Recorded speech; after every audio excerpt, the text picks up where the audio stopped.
Well, we've been able to do a lot of things with the situation that we were dealt 4 years ago when I went into office. We had a $2 billion deficit, and we were able to secure that deficit and bring it back in line with the budget and actually create a surplus. And that's a good thing. You always want surpluses in your budget instead of deficits. So we want to continue to do that, of course.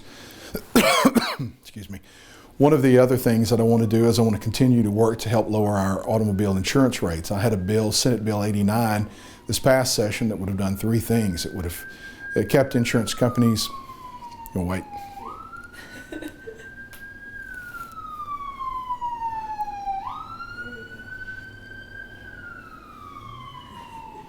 All right, we'll give them just a second, let them get it. Okay.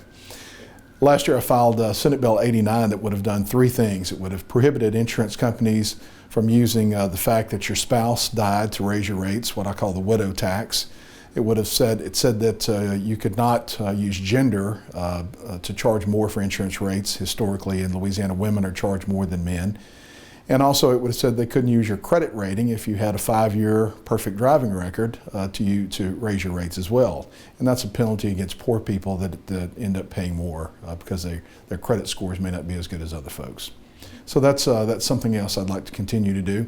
The other thing is we're working on education component. We have a lot of room for improvement. We've had a lot of improvements in the last 4 years in that area, giving teachers and support personnel their first raise in almost a decade, and we continue to try to get them up to the southern average as we're able to do that with the budget that we're dealing with in the state.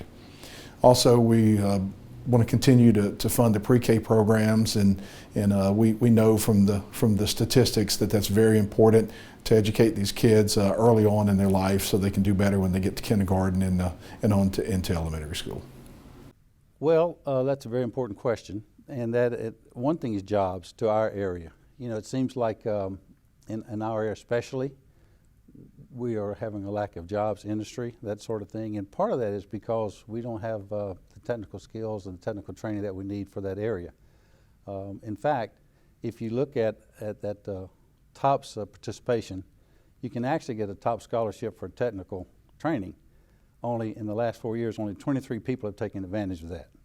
So I think knowing that about 80% of our jobs in the future are going to be technical in nature is very important that we provide that type of training to our young people.